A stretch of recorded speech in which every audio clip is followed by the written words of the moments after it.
Angela, and welcome to my channel, Angie the ENTJ. Please be sure to like, subscribe, comment, and click on the notifications bell so you'll know whenever I upload any new videos. So the title of this video is basically getting hit with the Okey-Doke, and it's about how we're getting played in plain sight. And this is especially true of you men. So why are my ENTJ bells and whistles going off? I mean, after all, a man R-worded and impregnated a 14-year-old girl. He's in prison, and if he gets out, it will only be, prior to him setting foot into freedom, before he goes on parole, that he'll get his sack chopped off. And he consented to this. He actually was okay with this as a part of a plea deal, right? So, justice is being served. Well, listen. I am all for justice being served. And I strongly feel that if this criminal pictured on the left of the page, if he were subjected to street justice, then he would have lost more than his sack. So I want to be clear that I'm all about justice. Under no circumstances during this video or in general would I think otherwise about this brute who not only R-worded a child.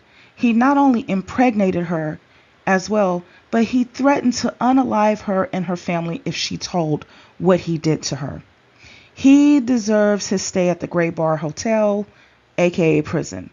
However, equally as violent are the laws that forced her to carry the child to term, to become a parent before she became an adult.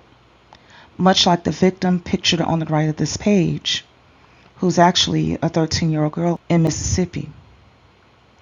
So let me show you what I see from an ENTJ angle. First, let me give you a parallel. Okay, this is a little boy who is playing with matches, right? We teach our children very early not to play with fire because if you do, then you're going to get burned. However, without fail, you'll have that one child somewhere who doesn't listen. He or she plays with fire, then the house burns down. By the time they understand that it is a serious matter, they may actually become remorseful, right? You can imagine a little small child saying, "Oopsie, I'm sorry. I want to help make things right again." And this is how they do it. They go and innocently bring a glass of water in an effort to put out a house fire. Because they know, at least, that it takes water to put out a fire. However, being children, they are too immature and unexposed to realize that it takes thousands upon thousands of gallons to put out a fire. And they're also too immature to understand the full magnitude of the irreversible damage that they've caused by them seeing fire as a toy.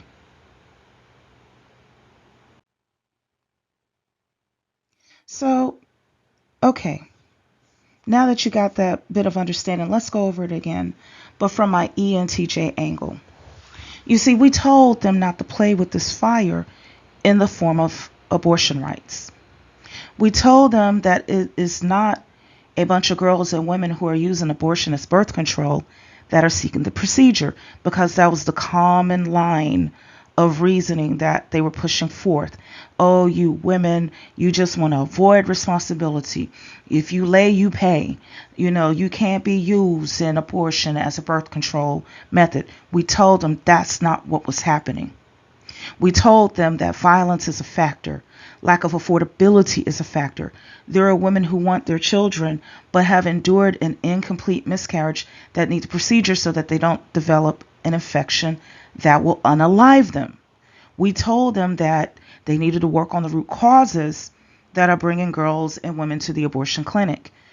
Additionally, people seeking abortions have declined over the years. The numbers have declined. The peak numbers occurred during the 1980s, so it will continue to decline. We told them to leave it legal. We even explained that part of the reason why it became legal within the United States in the first place was because we were losing young girls to infections from using coat hangers and knitting needles in order to induce an abortion. And also, many of those who survived became incapable of conceiving again due to the damage from the coat hangers, due to the damage from the knitting needles, right? That it was something that can be done by a trained professional and in a safe and hygienic environment. We needed to address our social safety net as a way to lower abortion rates even further. But it will always need to remain legal. We told them that. We told them not to play with this fire, right? Well, they did not listen. So what happened? The house caught on fire. As soon as Roe versus Wade was overturned, a 10-year-old girl in Ohio was discovered to be pregnant by a 27-year-old man. There is the 13-year-old girl that I spoke about at the beginning of the video who was R-worded in a yard on the side of a house by some dude, I believe, that was in his 30s. She had to have been 12 at the time. She was forced to give birth to his baby. And this baby is going to grow up without the father being around, knowing that the father is in prison because of what he did, because the baby is a boy, what he did to his mother.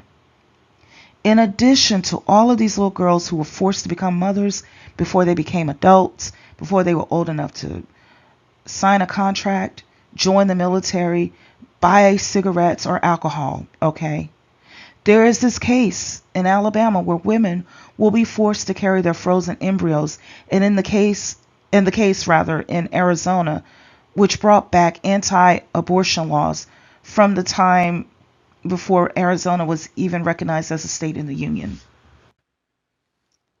And don't think that with all of this ruckus that's going on, of course those women that voted for these anti-abortion measures are doing what's that dance called? Cha-cha segue, cha-cha segue, cha-cha segue, cha-cha segue, cha-cha segue, cha-cha segue, They're segueing over here into our spaces where we have been pro-choice the entire time. You don't think we see you coming over here in droves? You see, now that it's time for you to get hit with incomplete miscarriages and $25,000, $30,000, $45,000 doctor bills like what happened with me, where I nearly lost my life because of you stupid folks, because of y'all stupid behinds. When it comes time for you to get hit with the forced births and the incomplete miscarriages and the ectopic pregnancies, like these little girls, and like some of us women, now you want to come over here and be pro-choice, huh? Some other people may be happy to see you, and that's fine for them. I don't want to rain on their parade. But just know I'm over here treating all of you like suspects. See, I'm not stupid. Now, I'm not calling the ones who are welcoming you stupid. I want to make that clear. But I'm letting you know that there are plenty of women over here like me who see you for who you are.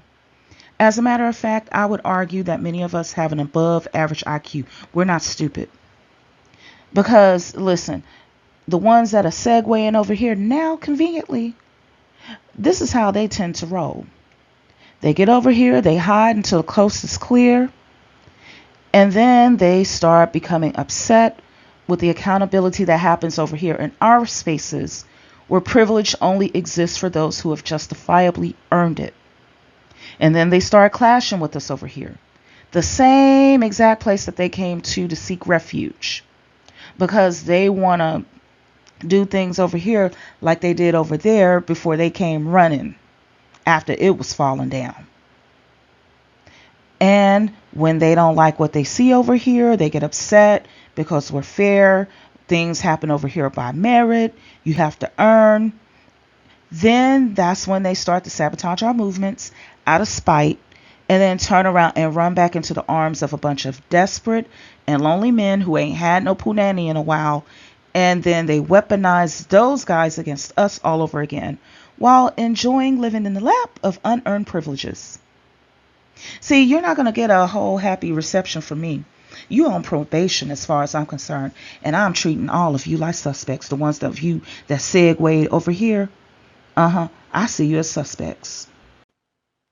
But moving along, this brings me to the state of Louisiana, which is the west neighbor of Mississippi, by the way. On a side note, if there was a UNHCI, and that stands for the United Nations Human Development Index for those who don't know, if there was a UNHCI for the United States exclusively, as an FYI, Louisiana and Mississippi will rank in the bottom 5. With Louisiana, out of 1, it will rank from 1 to 50, okay, for each of the 50 states and some of the territories, right? Louisiana would rank number 45, and Mississippi would rank at the bottom at number 50. To put it into perspective, if each state were their own individual nation, then Louisiana would be on par with Bahrain, and Mississippi, the worst performing state in the Union, will be worse off in terms of education, healthcare opportunities, women's rights, and so forth than Saudi Arabia. And bear in mind, Mississippi is where the little 13-year-old girl was forced to give birth. Going back to Louisiana, where the 14-year-old girl was forced to give birth, who was probably 13 at the time when this man was R-wording and impregnating her, this brute who began this conversation around his castration, okay? My ENTJ senses are telling me that this is nothing more than a situation, what I described earlier, where the child who you told not to play with the matches, and that child ended up seeing fire as a toy and set the house ablaze. This is nothing more than them coming with a cup of water to put out a house fire. And that cup of water is coming in the form of, yeah, we're seeing the irreversible damage that our decisions have made on the citizens, and how our little girls are becoming parents as a result of being R-worded by grown, hairy-chested men who just so happen to be rejected by adult women for being dangerous creeps, and hence why they are preying on little girls. But we didn't address the issue at the root. We just wanted to see babies, and now we got them, and we didn't know the house is going to burn like this. So we don't want you all to see us as a bunch of evil bastards who are hiding behind evangelicalism in order to do our bidding. No. We don't want that to happen. So here, just like the 13-year-old and 14-year-old little girls are stuck with permanent damage to their bodies as a result of giving birth as a child, maybe even the little 10-year-old in Ohio, she may have some issues because of becoming pregnant as a child. We are going to balance it out by doing permanent damage to his body too as a punishment. See, we're not just going against the women. And this punishment, okay, yeah, he'll only receive it when he becomes eligible for parole 50 years from now. And he might even be unalived by old age by then. Cough, cough. So, you see, we're balancing out the scales, even though, you go through it immediately and then you end up having to raise this man's child. But he doesn't get pregnant, but we'll take his sack off before he goes on probation. Yeah. They're giving us a little cup of water, y'all, to put out a house fire. So I tell you what, since they did not listen to us when we told them not to play with this fire, and now they're coming around with a cup of water to put it out despite the irreversible damages that we're enduring, okay? What I'm going to do is bring a can of lighter fluid and some gasoline and pour it on the fire. I'm going to dump some charcoal and some wooden logs on this fire too. Here's why. Because see, we're not stupid. And I feel that we're being played for stupid by these characters. So let me tell you what I know. when it comes to humanity, okay? Yeah, we may speak different languages. We may have different dances, different recipes for food. We wear different clothes, blah, blah. However, the recipe for running a healthy society is the same everywhere. So is the recipe for its failure. First, the United States spent nearly $500 million more on not providing universal health care for our citizens than it would have cost if we all had access to it. More than 335,000 people's lives have been lost since Yale conducted the study, and that is about a rate of about 70,000 people per year. Meanwhile, keep that 70,000 in mind, because meanwhile, through forced birthing of 65,000 women and girls that have been R-worded and could not obtain an abortion. Okay, so 65,000 babies are about to be born through being conceived as a result of R-word. But 70,000 people are going to the upper room as a result of not having full healthcare coverage. So they are replacing the nearly 70,000 people that could have been saved per year with 65,000 who were conceived as a result of their mothers being impregnated via the R word. So that's the gasoline that I'm pouring on the fire. Okay.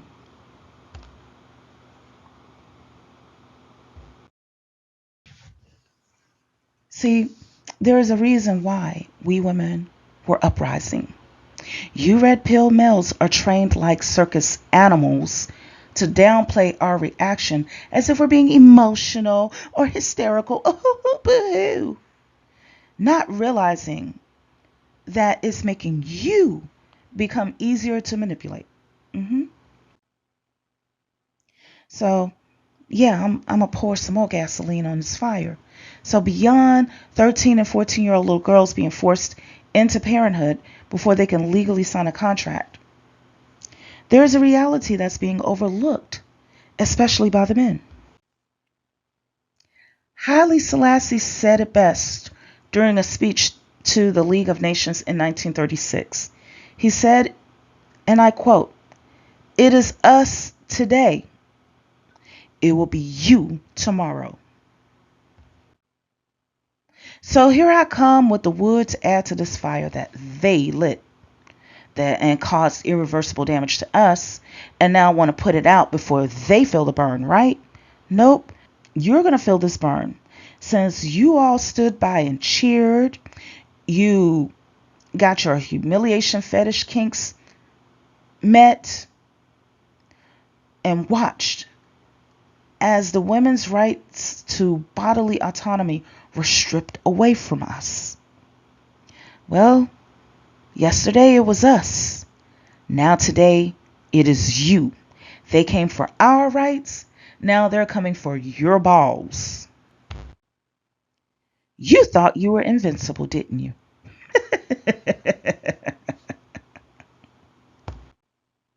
You see, your willful ignorance and your willingness to become brutal are just tools in their toolbox that makes it easier to manipulate you. See, at the end of it all, they win. They got the new low-wage workers. They have you and your balls out of the dating pool. If they keep you stupid enough, they can even have you defending your own oppression. I talk about bottom chicks and pick-me's a lot, but the real bottom chicks are poor and uneducated males. At least the most stupid women will eventually get a wake-up call, like the anti-abortion women are doing now, and they move accordingly to common sense. But uneducated males, they will lay down their lives in solidarity to a man who wouldn't even give them the time of day or remember their first name. So that brings me to the charcoal that I want to put on this fire. And it is regarding what kind of society do we want? Because see, as I've mentioned before, there is a recipe for success. That recipe involves total freedom and total bodily autonomy. However, at the rate that we're going right now, we are about to go the way of empires that have lasted longer than this one has so far, and then they went extinct. hmm The recipe for the decline of a nation begins with the elimination of women's rights. When that occurs, when then the next step or ingredient is the reduction of the lifestyle for everyone. You see, we women are the ones who hold the key to the standard of living within a nation. No nation can exceed the condition of its woman. In the United States, we have people currently who are working two jobs and doing DoorDash and Uber Eats while living out of their cars. This leads me to the next ingredient, and that involves sex trafficking, primarily of girls and women, as well as labor or basically human trafficking, primarily of boys and men. Every girls and boys are being trafficked everywhere, but generally you see more sex trafficking with girls and more labor trafficking with boys. And when this happens, the next ingredient to this disaster leads to an expansion of corporal punishment. So, first there was the unalivement penalty. Okay. Now there is chemical castration. Now chemical castration has progressed to surgical castration with consent. You know what's going to happen next? Flogging.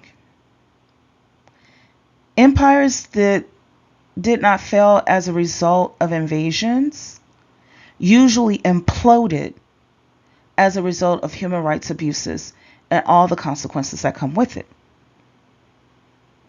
So we're going to go over fallen empires where the abuse of women, capital punishments such as flogging and castration were common. This is the Byzantine Empire, and they lasted for about 1100 years. Human rights abuses were common, including flogging. And you can see towards the left a depiction of somebody being beaten across their back. Also, along with them came castration. And you can see that, this is something that they're doing, and you see this woman collecting the eggplants. She may be a nurse. She's collecting the eggplants after the procedure. Okay. The next empire is the Ottoman Empire. They lasted for about 600 years. Here, flogging is very common. You see this man is being tied up and he's being hit on his feet with a cane. Also, castration was commonplace there too. As you can see, this is describing the procedure. Okay. Imperial China, same exact thing. And Imperial China, I believe, was around for maybe 1,000, 2,000 years, something like that.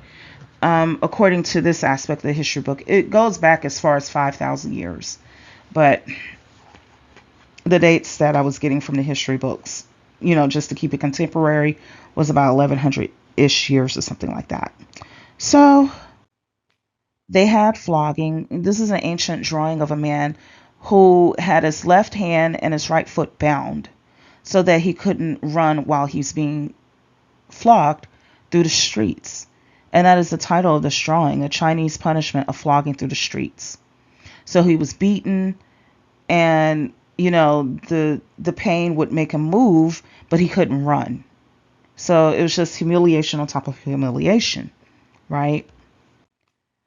This is another depiction of flogging in ancient imperial China, and it happened to both men and women for various reasons. This is modern times, when they were able to take pictures of the torture using a camera. Towards the left, you see two men being put into a cane. It's a device that was used as a punishment. They couldn't eat food. They couldn't drink water. And it was humiliating. They couldn't go to many places, whatever. And the pictures in the middle and towards the right are showing people being punished, being beaten across their backs, okay? And castration. As you can see, they had castration from the ancient times up until the 20th century.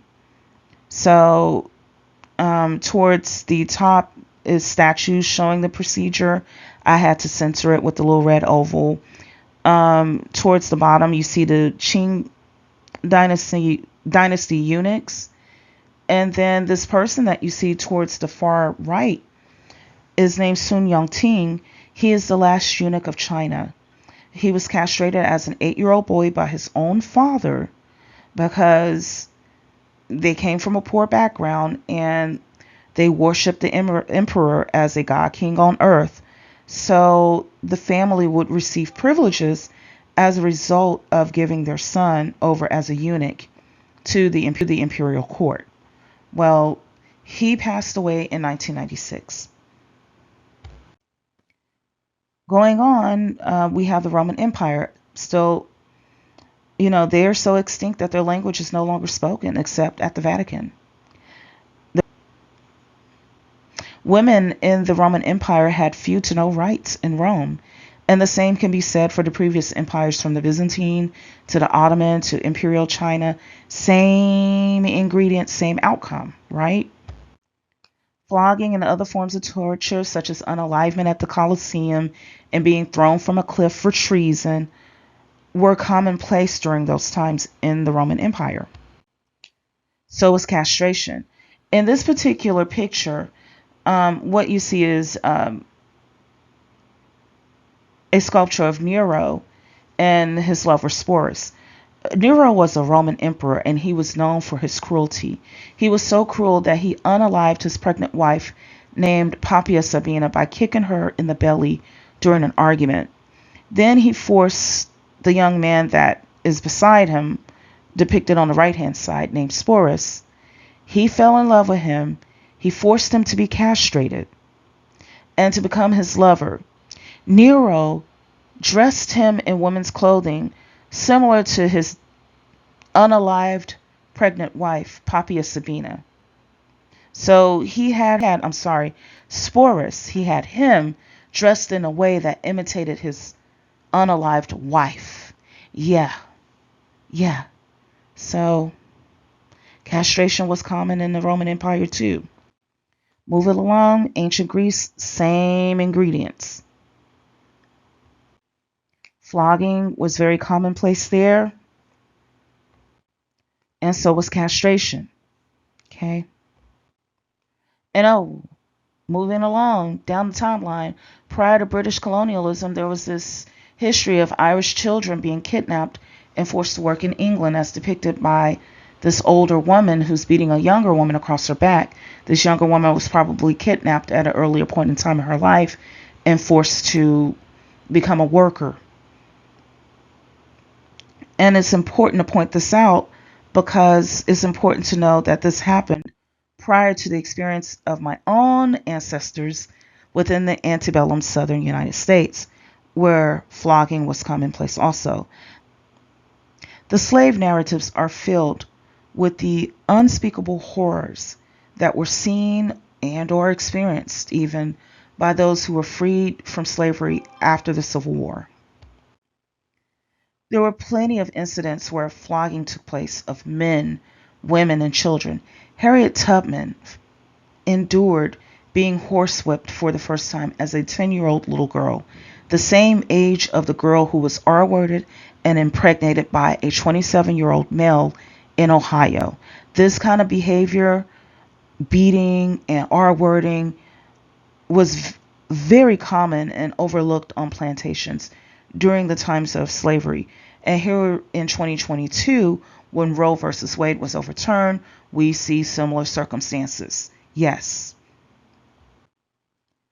And there were definitely many cases where castration took place as a form of punishment in the antebellum South on plantations.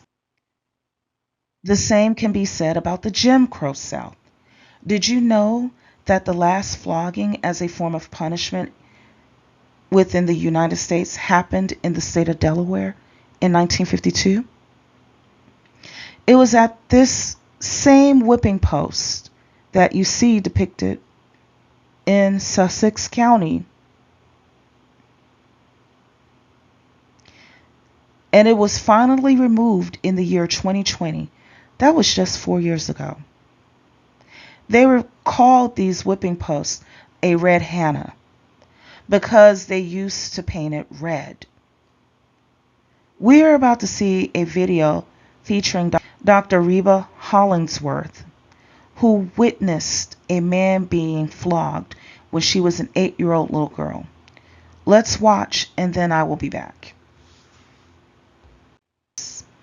Let our rejoicing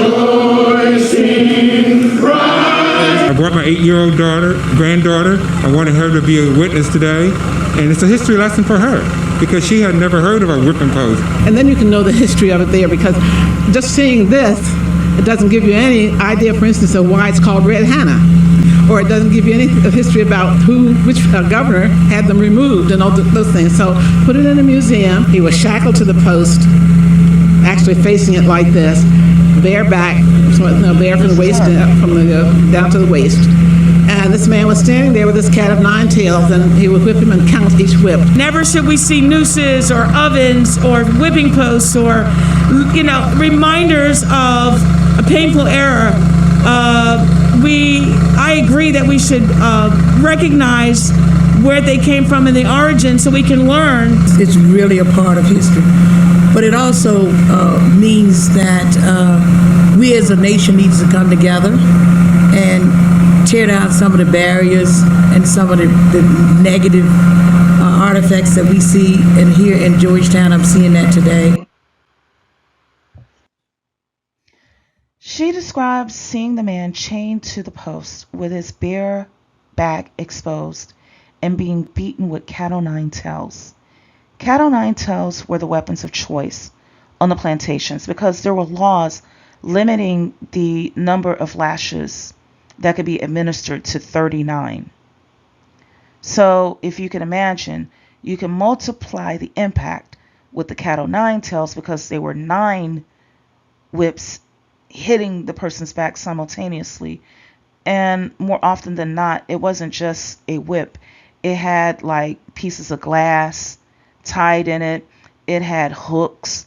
It had things that increased the torture so that it can not only be more than 100 lashes at a time, and it can be achieved in less time than 100 strokes, but the goal was to administer as much pain as possible. And she witnessed this in 1952 as an 8-year-old little girl. Yes. And you see, this is why I'm saying that we're being hit with Okey-Doke on this one, y'all. No, again, I am not saying that this man does not deserve to be punished for his crime. What he did is wrong on every level.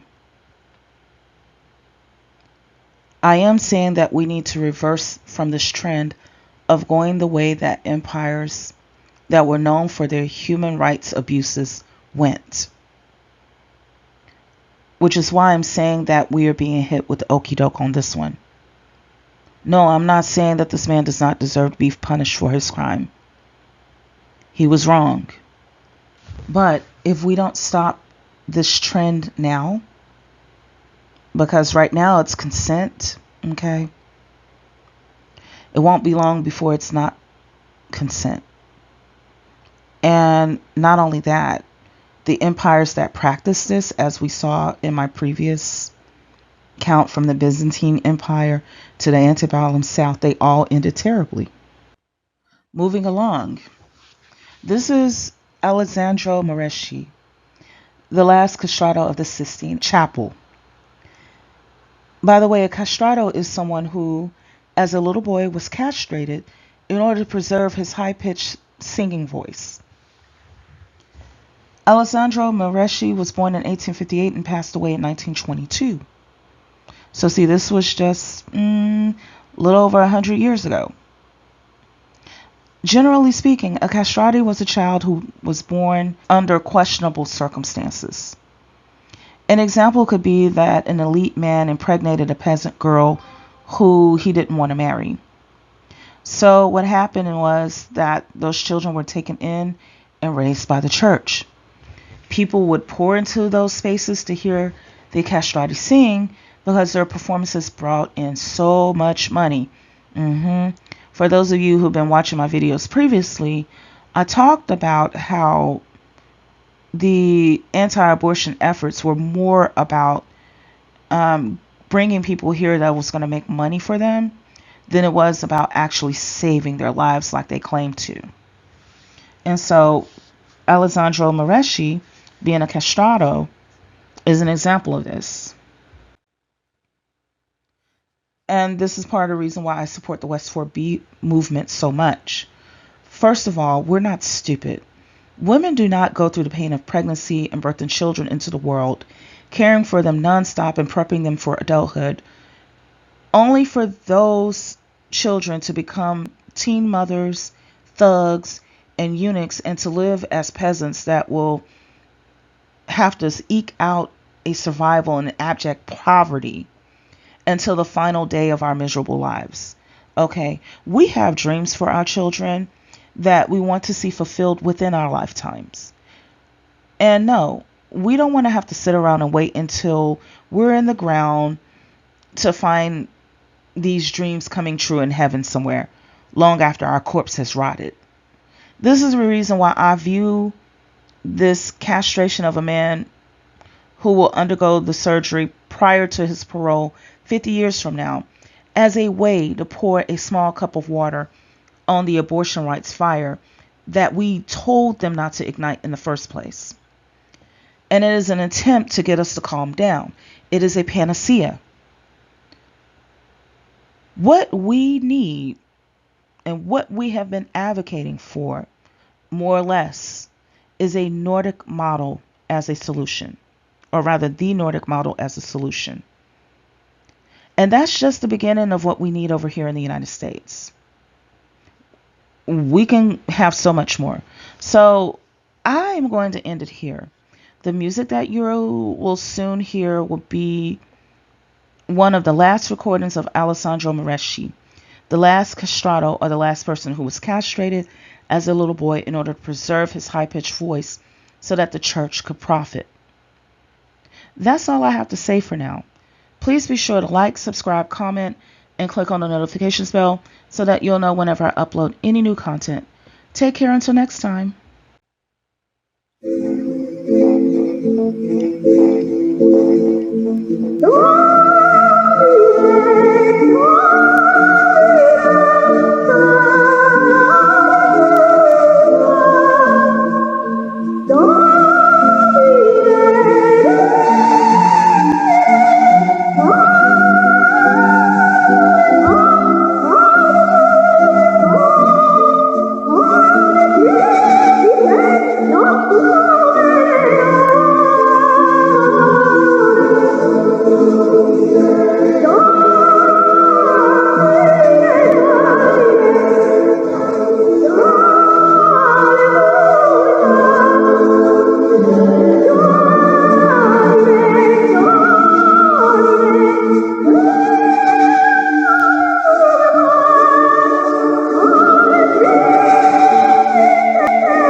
Beneath the law's harsh hand I quake, I'm shaken. Fear that cut the cruel parting stroke. Oh mercy, for choices made my conscience wait. Justice, where you been? Now I see the change. My freedom's wearing thin. When they said control, control, I voted. Never dreamed my neck would feel that bad. Oh, the irony.